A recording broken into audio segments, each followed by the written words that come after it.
Still All right. alive?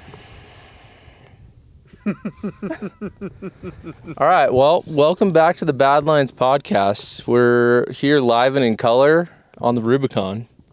Buck Island Lake? Is that our Lake, yeah. our current location? We've got a very special guest, our buddy Hayden. Traveled all the way down from Alberta. And he brought this glorious truck behind us here. Yeah, this little 01 Tacoma stock truck. Stock truck. Wait. So what's going on with this thing? It's a little more than stock, but not far off.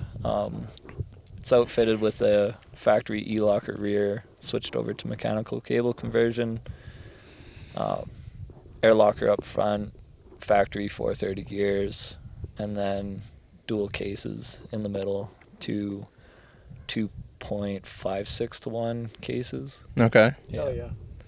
So I think you double them down and it works out to be like 6.5 something. Okay. So it crawls okay. Yeah. And it's on some clapped out, bald 33 10.5 KO2s. And you're here, middle of the Rubicon. Yeah. Less 2 skid plates and some body damage and a broken axle. And a CV axle, yes. Yes. Not too bad. Yeah. It didn't like little sluice. Yeah, that did some damage, so. Yeah. Yeah, wasn't a fan of Little Sluice or the Soup Bowl. No, we tried the Soup Bowl. 2 failed attempts and got hung up pretty good, and Bruce ended up winching me back off the one time, and we were just right on cross member, and the whole back end of the truck picked up, and yeah, then it popped off the rock, so Yeah. it was good. Dude, savage. And right out of the gate, just going through the gatekeeper, just making those Broncos sad. Yeah. It handled the gatekeeper surprisingly well. Little wiggle and jiggle, but it got it. And then after that, we did the hardline only. Yeah. Up to the Bronco crew, and one fellow wasn't too stoked. I think he thought we'd be a trail plug, but I think it's been impressing a fair amount of folks out here. Yeah, Yeah, definitely. It's definitely impressive. Yeah, I'm impressed. So there's that.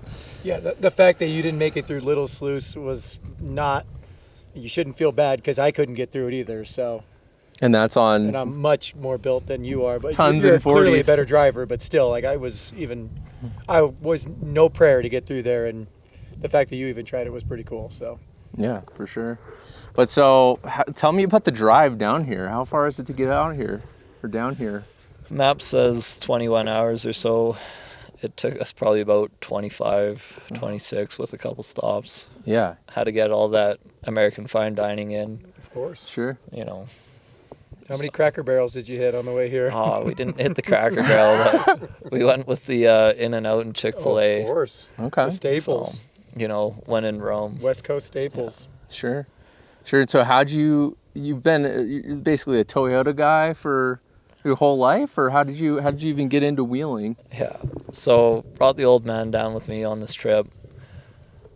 Really rad to have him out on this. He got me into wheeling with a little Suzuki Samurai, and it was on 34 Super Swampers, the LTBs, but it had gearing, air lockers front and rear, and that thing dominated the trails back home. It would dance around guys on tons and 40s, but it was also mostly mud out there, so the little Zook would only fit in one rut or the other, and or it straddled both, so Yeah. you had it just worked. It worked well.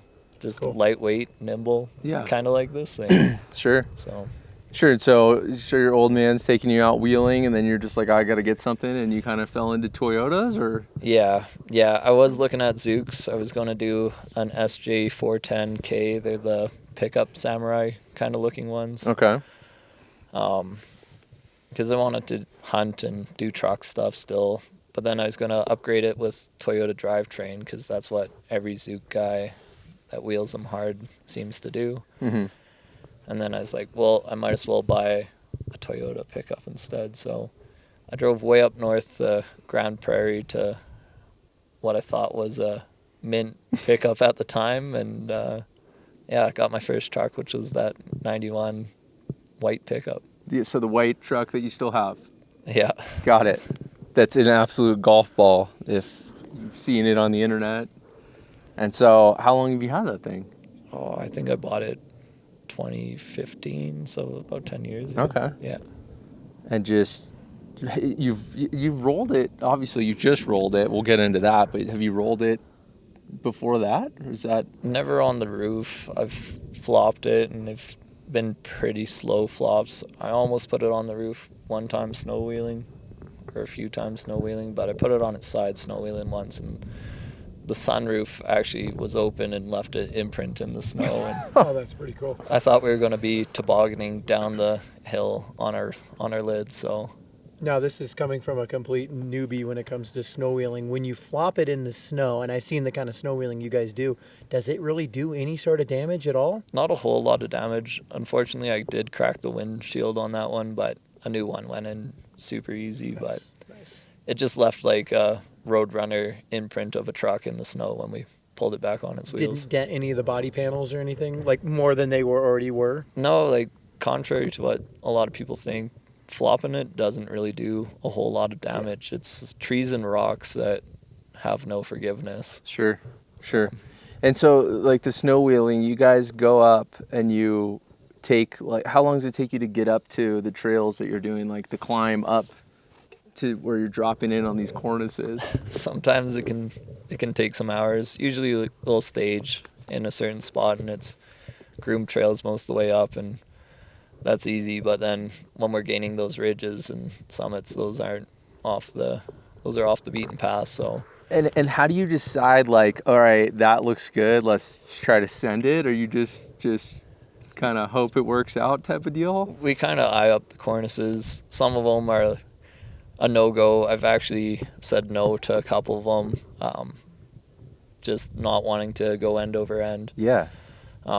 Dude, are you down for the dropping in your Explorer? You just I mean, in its stage now, no. I feel like I'd want some sort of like exo cage or some sort of cage in it, just in case, because I have zero experience doing any of that, and Yeah. I feel like I can end pretty bad. Like you said, you start sliding down the hill. Yeah. There's trees still, like that could get real ugly, Yeah, definitely So- should have been running a cage and like pretty substantially caged up top too, because there's a lot of hidden stumps on those runs Sure. as well. just diffing out on some stumps that you didn't see because they're buried in like 2 feet of snow. I haven't had one catch me yet, but you give them a little love tap here and there. Yeah. Any buddies catch any stumps? Yeah, a little bit, It's gotta but be so sketchy. yeah, buddy Ryan jumped his truck and I think he caught a stump in a ditch and like bananaed his front axle, like Oh, yeah, yeah. So violent. even tweaked the third member flange. Holy Oh, crap, dude. Okay. Yeah. That's pretty gnarly. But yeah, so wheeling up there, is there quite a bit of stuff, or is there like a good amount of rock trails, or you kind of pioneer your own stuff, or what's? Yeah, we're kind of pioneering trails over there. Ryan's taken the lead and the charge on that. He knows a lot of spots, and it's mostly private/public land. The public stuff we got permission on, or the private stuff we do have permission on. And yeah, we're kind of establishing our spots as we go, and he's got the rear steer, so some of the lines in are pretty tight. I'll Yeah. say that. Yeah. That's awesome. Yeah, it's just like seeing the snow wheeling stuff is just blows me away. I mean, obviously we don't have any snow like that around here, but I couldn't even imagine. You're just like, come up, dude, just buy a ticket, let's go. I'm Yeah, like, because we got extra rigs, and yeah. it's definitely a different animal. Like you end up crawling because you're driving on anywhere from 5 to 7 feet of snowpack, and then we have the tires aired right down to like 2 psi, and if that stops working because the snow changes condition, the higher elevation you gain, and then we'll pull cores till it's a little whisper coming out, and yeah, double low first gear. It's actually really chill going up, and then. And you're saying you like push each other up, like you have somebody kind of plowing, and Yeah, then... if we're struggling, we'll act like a train because the the first truck will start to break trails, so he's a little slower. We're all geared fairly similar, so you have a second truck in behind and you're following his pack and helping pack more, and then the next truck is set up, and Yeah, that's wild. And so, like out at so basically coming stateside, where we've got more kind of designated trails like this, or Hammers or Moab. You've been out there wheeling, and so do you just kind of plan out just kind of a hit list of stuff that you'd like to do and just kind of send it? a little bit. I kind of just like to get after it. Doesn't matter what the trip is. When I heard you're running Rubicon again, you're like, come out. I was a little on the fence about it, and then I was like, no, this has got to happen, because you never regret going on these trips. So, Oh, of course. like those spur of the moment trips, if you're ever invited on them, friends, family, whatever, just go, because you'll never regret it. That's true, man. I would agree. That's so true. I would agree. And so getting the Tacoma ready, I mean, was it pretty much already dialed, or did you have to do some work to it to get it out here? It was fairly dialed. I mean, I've been having some issues with those T cases, but they seem to be holding up more now. I wanted to run new upper and lowers and possibly 35s for this trip, but those never came in time. And Yeah, That happens. just last minute like the rest of us. Yeah. Exactly. Like this guy over here, he's what was it, last Saturday, so less than a week ago, 5 days ago. we're installing the gears in your Super Duty axles, and never done that before. Nope. And while it's up on the lift, the motor you had just swapped as well. Yep. Transmission wasn't shifting, Yeah. so I had to figure all that out. That was fun. Luckily, I got some people close to me that are way smarter than me when it comes to like computers, like diagnostic stuff, and we were able to figure out that the transmission, there's a little like range selector inside the transmission above the valve body. It wasn't functioning, so we just bought one. I got a Dorman unit, which I didn't love. I was hoping for a factory unit because I knew that would be better, but it's working. Yeah. So I'm not going to complain. Yeah. Were you doing any work on any of these other guys' rigs to get them ready for Rubicon Yeah. too? Yeah. Like, Mine? Yeah, 4 different trucks that are here, including Elliot's, but that's what it's all about. It's like, when you're doing a big group trip, as a business owner now, I know when I'm going to do a big group trip like this, you have to kind of like make sure your schedule's pretty clear, like a week or two before you leave, because there's just always last minute little stuff that comes up. Like Elliot finished his engine swap, did a great job on it, but Thanks, bud. he'll be the first guy to tell you he's not a wiring guy. No. He did his best, but truck wouldn't start. He's having some major issues, and luckily Jesse's just my employee. Jesse's smartest guy ever when it comes to that kind of stuff. He looked at it and he's like, "Oh, this, and this is wrong." And then we got it to fire up, and then we realized some of the other stuff that was wrong with it. We waited for an email back, switched some pins around, and he was up and running. Yeah, up and running. And it was good until it wasn't. Drove the thing for 4 days trying to get as many miles as possible before this trip. Unlike me. Yeah, but you just kind of ran out of time. And I don't know why, because you're working on your truck the same, and I don't know if we're just all not planners, or we have other things going on in our lives that you just can't work on, or there's no motivation. But for some reason, it's always like this last minute bullshit. Always last minute. And it's... But that's part of part of it. I agree, and it's like, while I don't love the feeling, it's like, I mean, I'm gonna be honest. So the truck died last Friday. I was going over to my parents' house, driving like 30 through the neighborhood or 25 through the neighborhood, and thing just conked out, and it ended up being just a wire ripped out of the fuse box. I don't even know how that happened, but I was ready to throw in the towel, and Bruce, that's here on this trip, was like, "No, dude, we'll figure it out." And you were telling me the same thing, and it's kind of like your friends sometimes pull you to the finish line on something like that, which is pretty cool. So much help from Tommy helping me redo the gears. I think he's done like 2 sets of gears prior to this, so like we have the general consensus of what tools we needed and how to do it. But I mean, the first gear set we set up, we did the rear first. That was just a struggle. It just took 20 different tries, and you ever done a Sterling 10 and a quarter or 10 and a half? It's just a pain in the butt. You got to take a bunch of bearings back out and put different spacers in, and just took so long. And then kind of a little deflated. And then come Sunday, we came into the shop, finished that up, and then we did the front, and luckily just put the shims in there, one shot at it. The pattern looked good, backlash was perfect, and I was like, send it. Yeah. Done. Yeah. Let's go. You gotta love that first Dude. shot though. Just was like, let's go. Dude, this is looking great. But I've been there with, having to pull bearings off again and Again and reshim. again, and you get like, you're like almost to the point where you're like, maybe I don't know what I'm doing. Maybe I can't do this, you know? Yeah. But sometimes it takes that too, just stepping away for a moment and come back to it, and you're just That's fresh exactly and what we did, because Yeah. we were like, I want to say we were like set up 16 or 17. It was 1 a.m, and Tommy and I were just looking at each other, kind of scratching our heads like, I don't really know. Are we going the right way? Do we need to go the other way now?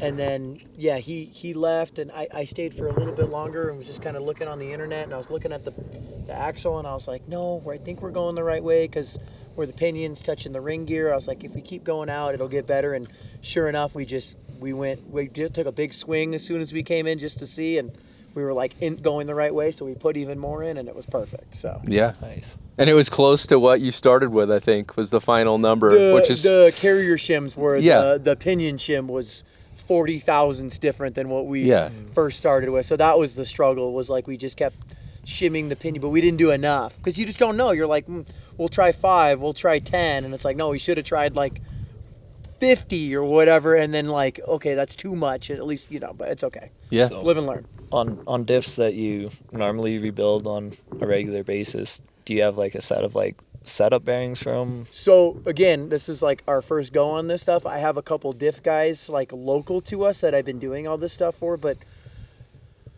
the industry, I'm learning that the automotive industry is tough in the sense of like you want to be able to rely on other shops to be able to help you like get projects done, whether it be like guys who can do good wiring, or guys who can do like good plumbing, or gear guys, or transmission guys.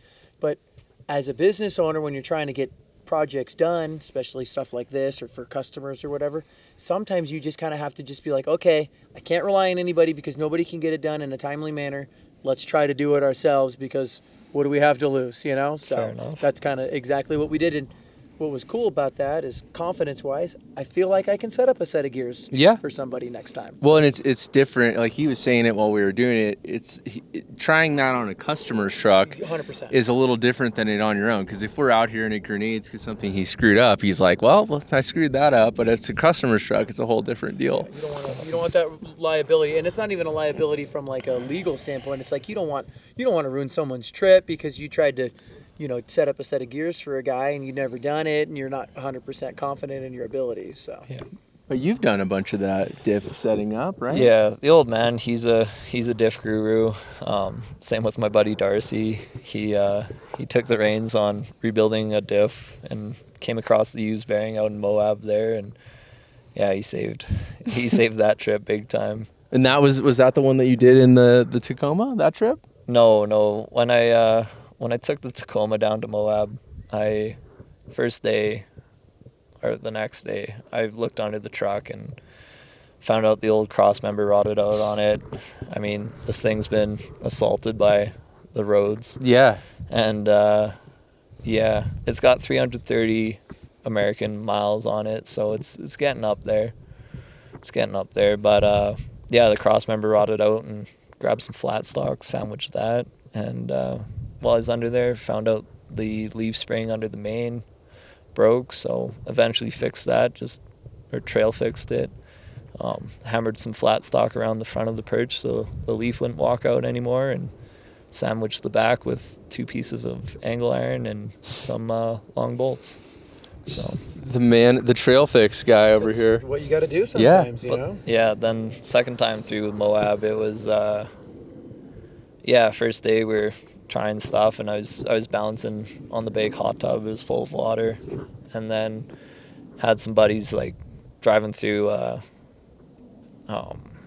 what's the other one there, Sand Hollow, No. St. George? The other hot tub, Mickey's hot tub. Oh, got it. So yeah, I was letting a buddy drive my truck through Mickey's hot tub. I broke a U-joint back at Hell's hot tub there, and Darcy and I hammered a old used one into place, and then yeah, we did Mickey's a couple times, and then we went and ran the escalator, and we were driving back down the escalator, and my rear drive shaft fell out, and I was like, I swear I bolted that up solid, and then look underneath it, and the flange is with it. So we figured that bouncing it crushed the crush sleeve in it more, and the nut just stripped right off all the threads. So running an 80 series rear axle, so I pulled the axle shafts out of it, stuffed some socks and some nitrile gloves in the ends, and we drove and got pulled out in front wheel drive, and tried a new nut and seized. So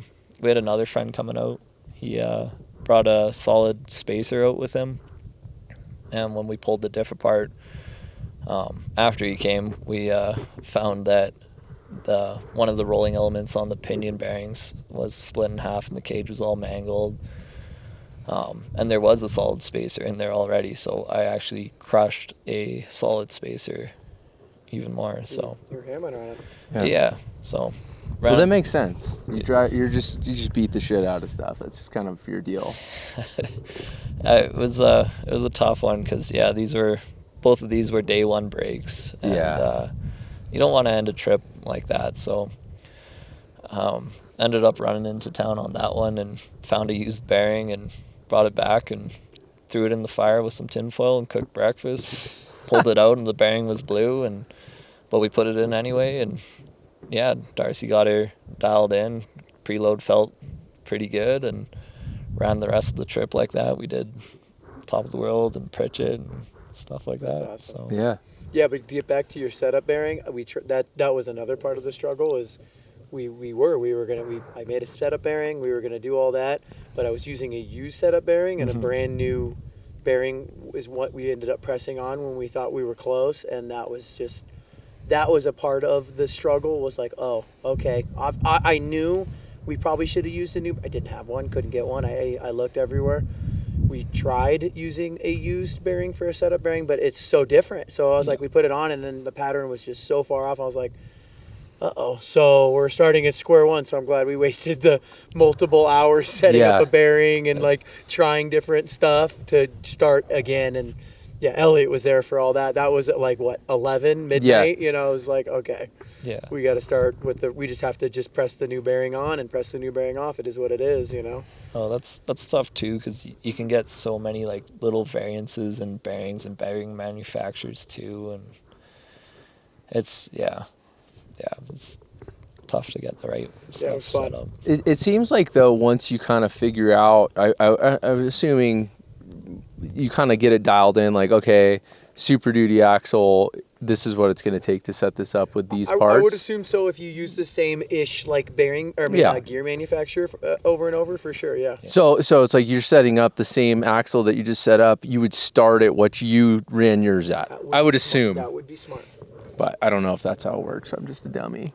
I don't know. I've never done that 1-ton stuff. Probably should with the amount of Toyota stuff I break, but I do appreciate the removable third. I've never had to pull out. Yeah, the removable third. The removable third's badass. Yeah. I mean, I have that in the Bronco front and rear. It's nice, for sure. Yeah, it's like you need a third. You just bring it in a milk crate, and you're good to go. Yeah, if I had removable thirds, I probably could have had a professional re-gear my stuff before we left, but nobody wanted to take my truck, you know, because you got to take the truck and pull the axles, the whole deal, you know, and I get it. Sure. A lot more involved, for sure. A lot more involved. But so the white truck, a couple, what was that, like a month ago or so? Had an unfortunate series of events. Yeah. So what happened there? Oh, I was out for Darcy's wedding, and then we went for a trip with the gals' work there. Camped out at a gorgeous lake out in BC, and was coming back, and it was a long weekend, and I was taking the roads a little more conservative because I like to fly on the FSRs, but missed my turn, was coming back thought the road opened up more and was hot dogging it too quick, came up on a blind corner and oncoming vehicle, middle of the road the other way. So was focused on not hitting that. The road was sloughed out to the side too, big shelf road leading down to a river, and took a tumble off of it, rolled onto a pile of rocks, roof caved in there, and then we cranked a tree. It spun us around and flipped us back on our wheels pointing downhill, and yeah, our heads were both poking out the sunroof, or where the sunroof was before, and yeah, it was one of those things. It was pretty scary, not gonna lie. Sure. And, yeah, just said to Ash, I said, you good? And she was a bit cut up from the glass, but we got extremely lucky on that one, and yeah, it could have been much worse, and really thankful that we didn't keep rolling down that bank. Yeah, that's pretty heavy, man. So So as far as the truck, you guys obviously winched it or out or pulled it out. yeah, her bosses came out and some friends, and Ryan came out from Hosmer there and helped pull us up the bank. And yeah, the truck still runs, drives, brakes fine. It's just mangled. So Sure. yeah. And so we were kind of talking about it. You're not really sure exactly what the fate of it is, whether you cab swap it or build something else, or kind of to be determined at this point. Still on the fence. I keep going back and forth a million times, and I'll probably still keep going back and forth on it. It was my first truck, so it's hard to give up on it, but I've always wanted to build a smaller, lighter, more nimble rig with rear steer, because, yeah. Before I RZ swapped my truck, Ryan said, like, hey, you got to try driving my truck. You got to see that 3RZ, see how it feels. And I was like, you don't want me to drive it for that. You want me to play around with that rear steer. And yeah, it got me hooked. So That's got to be a trip, driving something with rear steer. It almost has to seem like, for what you guys do and the kind of wheeling that you guys do when it's not completely snowed in, like, you need that rear steer, I would feel like. Or you're just going to be, taking a ton of, 5-point, 10-point turns, get around stuff. It's really cool watching Ryan use it, because he's building up a buggy too, and I feel like I kind of convinced him to run the rear steer on his pickup, because he was talking about it, and I was like, do it, because you see so many guys hop in a buggy without like experience, and they're trying to rear steer and kind of just butchering it. And yeah, so he did that on his truck, and it's cool to watch him, because like even in the snow he'll be able to have his rear track follow his front pack track already. And that's more the one that you struggle with snow wheeling sometimes, is when you're making 4 fresh tracks. Mm-hmm. Yeah. So, Twice as much load. Yeah. Well, right on. Well, I mean, whatever you do, I'm sure it'll be pretty sweet. Yeah. But I don't know. I say just keep it simple. Cab swap it.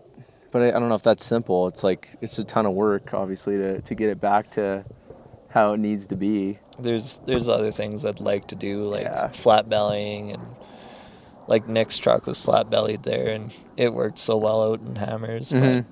But yeah, going back to the RZs though, and being fresh on this new RZ, how are you liking it on this trip? Oh, it's unreal. I mean, the power, like, just driving it on the road, it's just so much better. Like, it's like any slight hill, before I'd be in 4th or have to go into 3rd, I can be in 5th. So that alone, just the street drivability is awesome. But wheeling it, I mean, it's tough to say, because the motor I had in there, that 22RE, ran pretty terribly, and it smoked pretty bad. So Yeah, but you got a 22RE in the mouse. Before you blew that up, that thing ran pretty good. Yeah. But power-wise, I mean, it when it's in high range, it feels like it's in low range. And then, I mean, I don't notice it a ton of difference with like the dual cases. It just, overall, it runs better. And then, like, we were by the dam and I got stuck trying to get up this, you go through this creek, and then it's this kind of little, it's not a hard climb, but you're slippery, pretty steep, and just being able to like double low, pin it in third, and it's like bop, bop, bop, bop, and it just pops right up. It got a little sketchy. I don't think you could have made it with the old motor doing that. There's No way. No. That motor would have bogged so hard. Yeah, and so I'm stoked. I feel like it's like double the horsepower. It's not, but it feels like it. How about that low end? Do you notice the low end? Yeah, yeah. Yeah. But again, with the gearing, it's already, once you put it in, the 4.7 case or you're in double low, I mean, that thing's pretty torquey with the 22 RE. But thing's badass for sure. No regrets. But overall, it just runs way better. It just seems happier and not puking smoke out the tailpipe. So that's a plus. Not two-stroking. Yeah. Two-stroking, that's for sure. But yeah, I mean, it was a relatively easy swap. I mean, I've never swapped a motor before, but it was all the Chill Cat motor mounts, and I got the exhaust crossover and kind of pieced it all together. And I mean, it really wasn't that bad. The wiring, I had some issues, but that was just me being stupid. And then the harness was pinned slightly wrong. Well, but I'm going to say outside looking in, because I wasn't there for all the late nights, I think you fucking crushed it. Thanks, dude. You did it super fast, and it was done relatively quick. And for a guy who has pretty limited mechanical abilities, you did it, and you did it all yourself, and that was awesome. Yeah. So. No, definitely. It's cool to, especially after wanting to almost give up after it wasn't running. Like, I was like, dude, it's not going to be able to make it. And like almost throwing in the towel. And like I was saying earlier in the podcast, like Bruce and you kind of towing me through. I'm stoked. Like, That's what friends are for. Yeah. So, and then this guy coming down and driving 25 hours to come wheel with us. It's freaking rad. It's a good time. What buddies are for, I guess. Yeah. But tomorrow we're headed to Rubicon Springs. Gonna stay a night out there and finish out the rest of the trail Sunday. And I don't know. Anything else to add that you guys? Any other topics you'd like to touch on? No. Trail fixes. Yeah. What do you got? Oh, yeah. We've been trail fixing here pretty good. Yeah. We've had all sorts of issues, mostly like hydro assist bolts. Yeah. What's up with that, dude? I don't know. That's weird. What bizarre. I know that Pat's ram is too short. I told him that the day before we left because he was just complaining that he can only turn one way, like real good, and then the other way is like bullshit. And I'm like, okay, let me just look at it real quick before we left. And the way he mounted the ram, the ram was crashing into the tie rod when he turned full. That'd be full right. So I was like, okay, let me take the mount off that's on the track bar bracket on the axle side and basically like drill a hole and move, or use the existing hole that was there but put the ram on the other side. It's not ideal. The ram's totally cockeyed in there, but at least the ram wasn't crushing into the tie rod. And then that's when I learned, I was like, oh man, when you full turn one way, the ram fully collapses. You full turn the other way, the ram fully extends, but he's not even close to touching the stops either way. So I was like, I centered the little clevis on the tie rod the best I could, and told him, I was like, you got the same amount of steering both sides. Don't be jamming on the steering, but when you're out, it's easy to say, and then you're out here, you're trying to get through an obstacle. You can jam on the steering wheel, you're going to jam on the steering wheel. And Yeah. Oh, for sure. so he ripped the bolt out, or actually what ended up happening, I think, was the whole tie rod ended up spinning around, and then once it spun around, it bent the ram shaft, and then I don't know how the bolt fell out at that point, but he came back with a bent shaft and the bolt was gone. And then Gabe, the day prior, the bolt just fell out or started falling out. I'm not really sure what happened on that one. It wasn't in there a whole bunch of threads. Yeah. But I think that one wasn't limited. Like the ram was pushing it past the stop. Yes. And then it mangled some threads, but we cut the spacer down and drove her home a bit more. And Yeah. So moral of the story, maybe double shear the ram on both ends. yeah. I think that's probably what should happen. Yeah, and then we had Gabe had an issue with the drive shaft right out of the gate. Pretty much, Yeah, it was yoke like fell off the transfer case. yeah, that's bad. Yeah, I never seen that one. And then We're coming down the slabs too, and his rear locker seemed to quit on him. Yeah, it's just As Jeep well. stuff, Yeah. apparently. But the rear then, locker quit again, huh? He just had that at the axle place, getting that fixed because Yeah. the solenoid inside the axle. We pulled the diff cover for him because he was having issues with the rear locker, and we look at it. The solenoid inside the axle, the Rubicon axles are the ones out of Pat's Gladiator. They're the JLJT axles with the factory E locker. The solenoid melted. Like it was like left on for months. Like that's kind of what it looked like. I had no idea what happened. Like something shorted inside. The solenoid was melted, and the wires that went to it were just completely melted all the way off. Cobra chickens. dude, we just had some of your. Are those Canadian geese? They're Cobra chickens. Cobra man. chickens? Yeah. Those are Canadian Eagles, sir. Yeah. Nobody likes them. Americans don't like them. Canadians don't like them. Nobody wants them. They just buzzed the tower right there. That was pretty sweet. Go home. But yeah, so what else? We had, you broke the CV on Little Sluice. That was relatively quickly fixed, like 45 minutes. Everyone, a couple guys stuck around for that. Pat and Gabe and Scott and my old man, and I feel like there's someone else there too. We got Ezra. Yeah, Ezra, and Ezra pulled us back out of it, and then Pat pulled us up the slab there, and then Oh, nice. You didn't have to work on it on the trail. no, we ended up getting it on flat ground, Nice. and That's awesome. it was a pretty painless process. We had a high lift there and a floor jack, and we ended up getting it fixed pretty quick. But Yeah, and we just did another one. Yeah.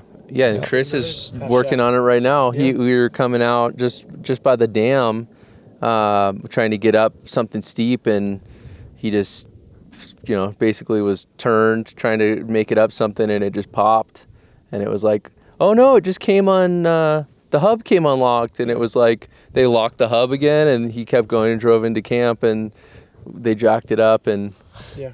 it was no bueno. So, but the key is having the spare parts to fix having it. spare parts is huge. Yeah, and then you roll into camp dragging your skid plates after they folded off, but Yeah. you brought spare skid plates. Spare Who does factory that? skid plates. I knew it was good a possibility that those would get ripped off, or that the bolt holes would just rip right through, and Here comes some more. that's what ended up happening. Dude, more of your people. Oh no. Look at they're doing a flyby. We're probably not Yeah, gonna is this catch it on the camera. country's like national bird or? They're actually drones. We're They spying are on you. drones. Yeah. These Birds things aren't are real. Huge, dude. Holy shit! Gonna shit on us. Speaking of shit. But yeah, so again, we got another couple hours to Rubicon Springs tomorrow, and hopefully, Hopefully a decent Sunday. yeah. But other than that, I think that's it for the next one. So thanks for doing this, boys. Cheers. Thank you. And, yeah. All right. Cool. See you on the next one.